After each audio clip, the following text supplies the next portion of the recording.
She thought sleeping with the CEO made her powerful. She paraded herself at the company gala, clinging to his arm like she had already won. Everyone whispered. Everyone laughed at me, certain I had lost. But they didn't see what was coming because his wife did. Subscribe, hit that like button, and leave a comment. This story will show you how quickly tables can turn. The gala was held in the grand ballroom of a downtown hotel, the kind of place where every chandelier seemed to drip with gold and every wall echoed with the murmur of money and power. Guests in tailored tuxedos and glittering gowns filled the room, champagne glasses in hand, their conversations blending with the low hum of the live jazz band playing near the stage.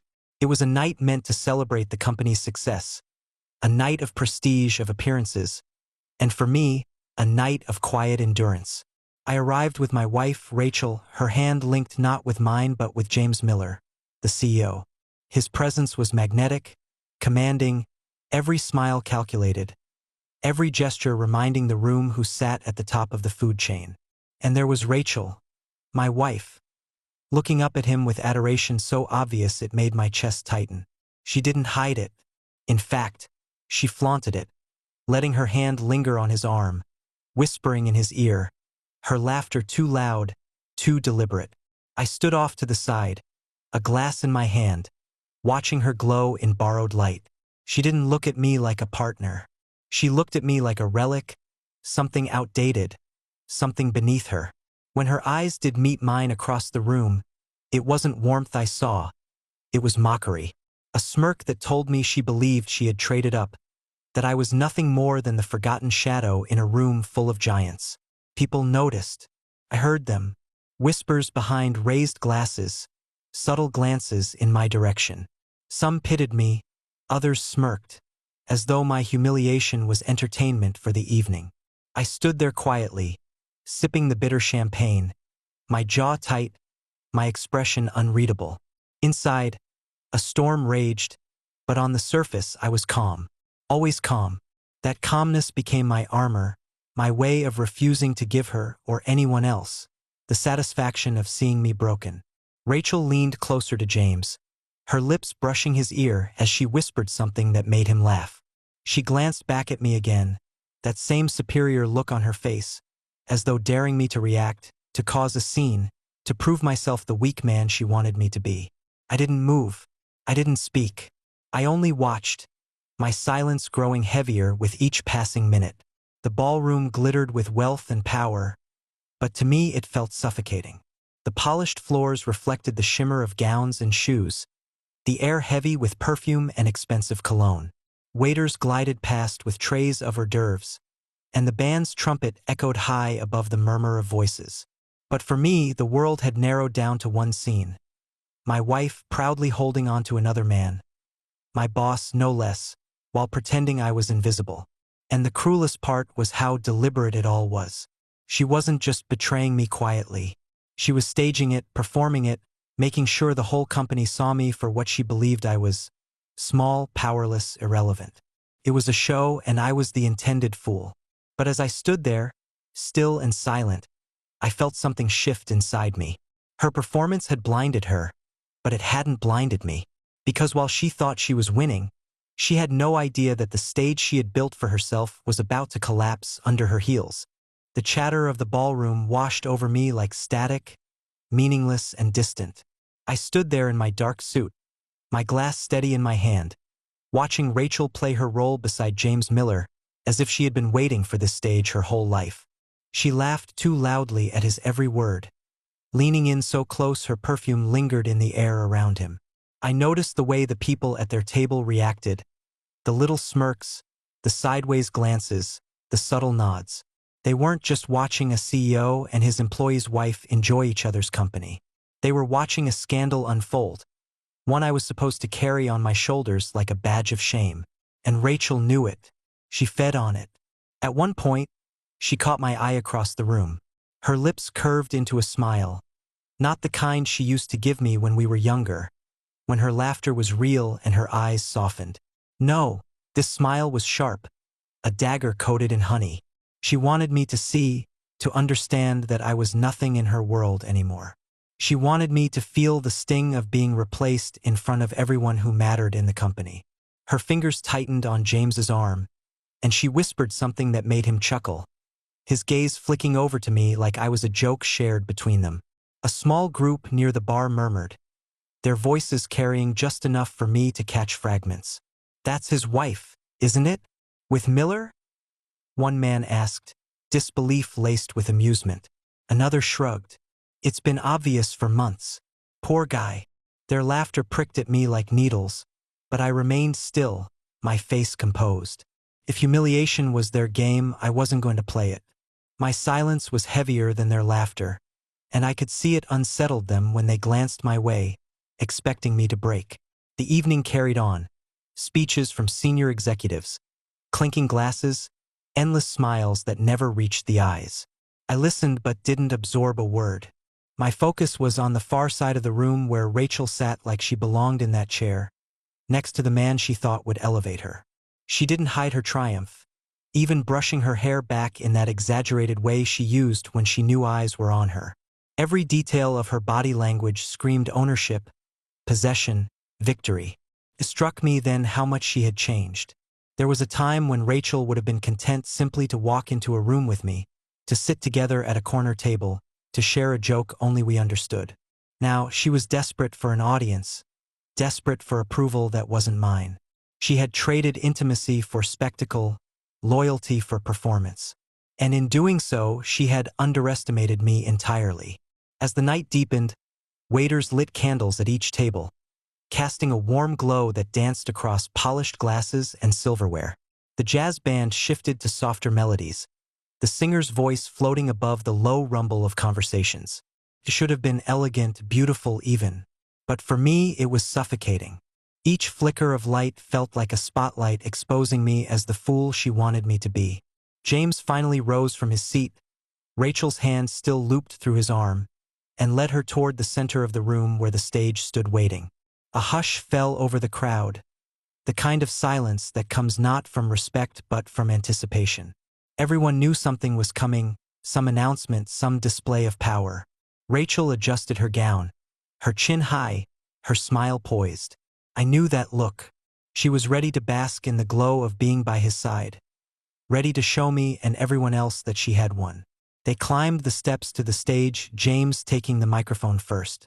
His voice boomed with the authority of a man who had led the company for decades, thanking the employees, praising their hard work, toasting to the company's future. Polite applause followed, but it wasn't the speech that held the room's attention. It was Rachel, standing just a step behind him, glowing in the chandelier light, soaking in every stolen glance. She even dared to rest her hand lightly against his back as he spoke, her smile widening when she noticed me watching from across the room. My chest tightened, but I didn't move. I didn't speak. I didn't give her the satisfaction of seeing me falter. Instead, I held her gaze until she looked away, suddenly uneasy, though she tried to hide it. My silence was louder than any words I could have thrown at her, and for the first time that night, I saw a flicker of doubt cross her face.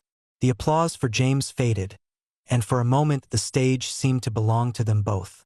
Rachel tilted her chin higher, her posture daring the room to accept her place beside him. But even as she smiled, even as the whispers around me grew louder, something else was stirring. Something none of them expected, least of all Rachel.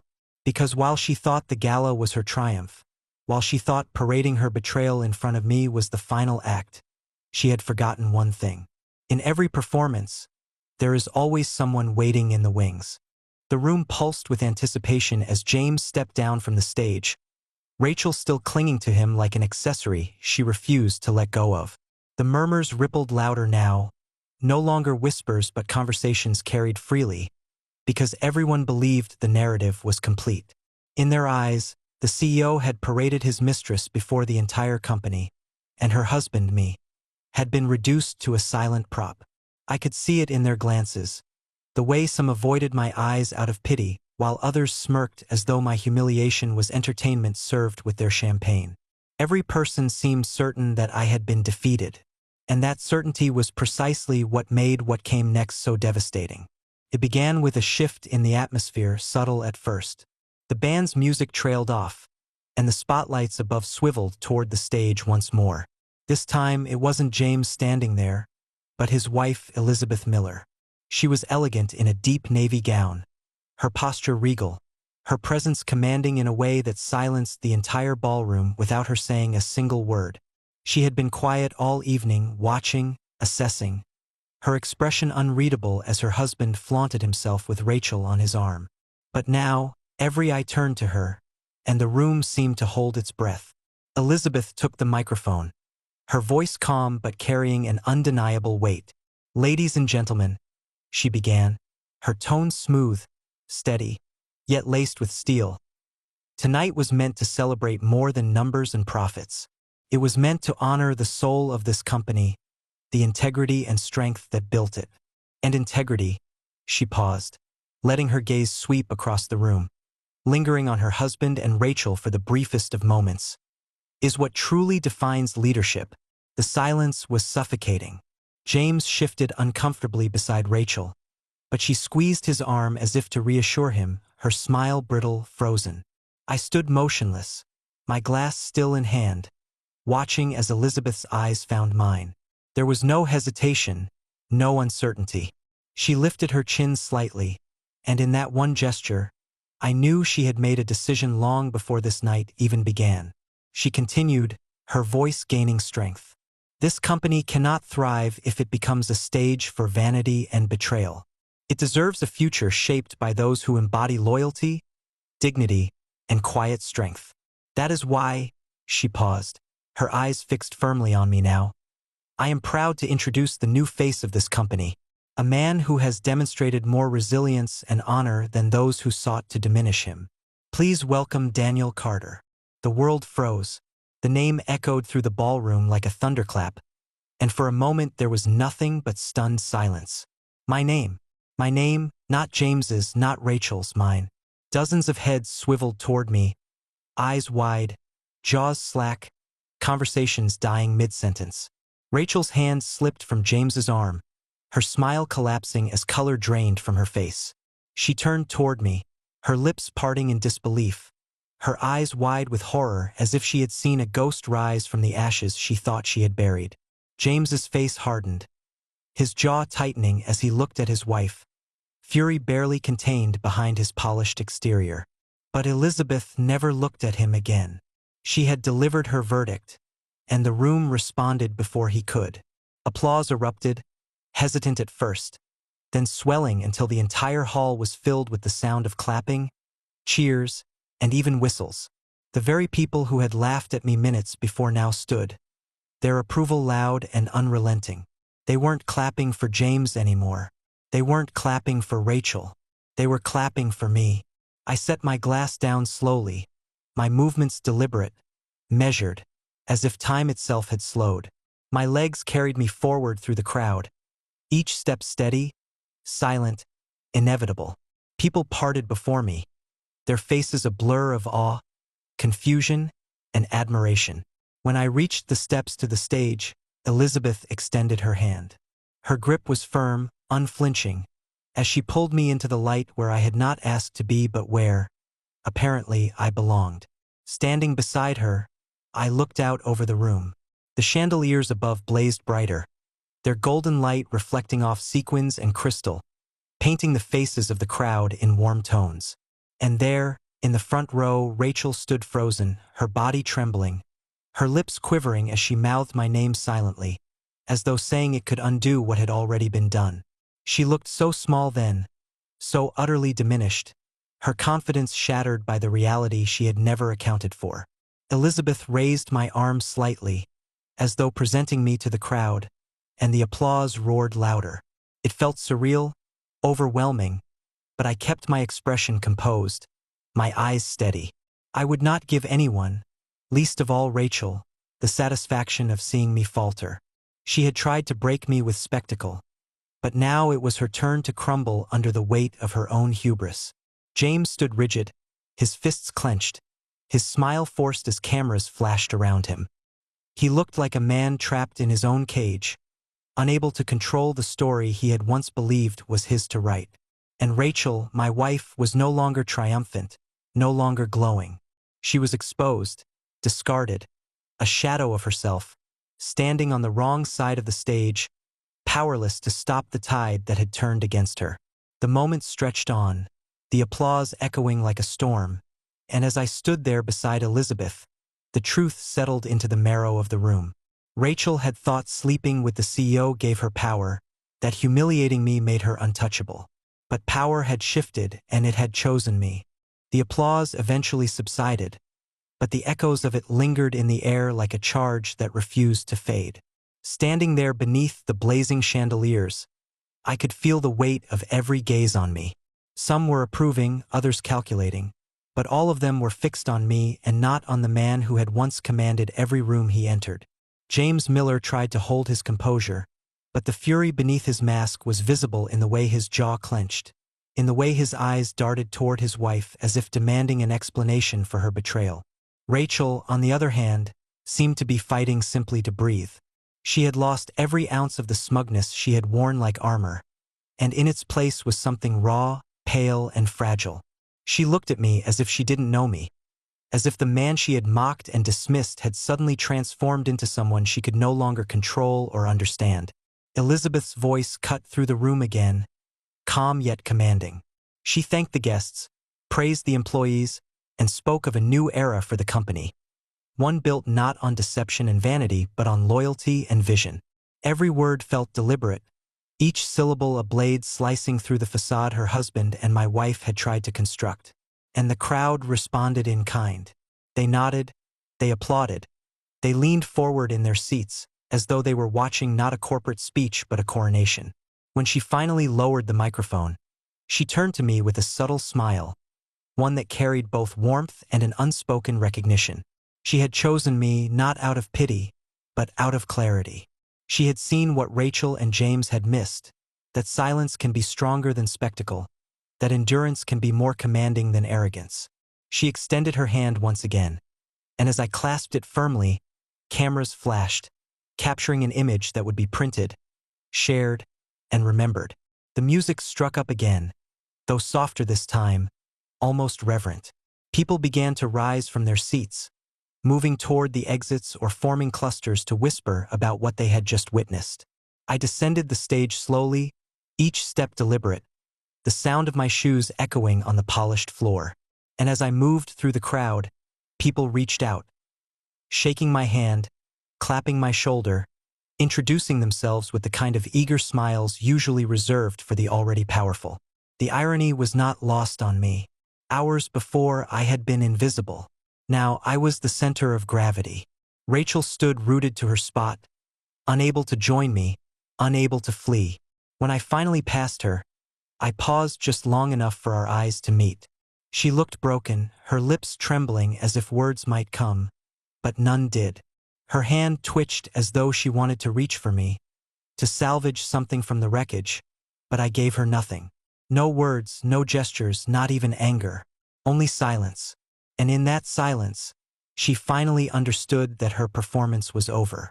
James moved quickly, barking orders to his aides, his voice sharp and desperate, but no one rushed to him the way they once had. Some obeyed out of habit, others hesitated, unsure where loyalty now lay. He was no longer untouchable. The room that had once bent to his will now looked at him with suspicion, even contempt. Elizabeth had stripped him of the narrative, and in doing so, she had exposed him. He stood there, powerful in title but powerless in presence, a man dethroned without a single blow. I made my way to the back of the hall, where the doors opened onto a wide terrace overlooking the city skyline. The night air was cool, refreshing after the heat of the ballroom, and I breathed it in deeply, feeling a weight lift from my shoulders. Behind me, the murmur of the crowd continued, but out here, under the glow of the city lights, I felt something different. Not victory, not triumph, but freedom. Elizabeth joined me moments later, her footsteps light on the stone.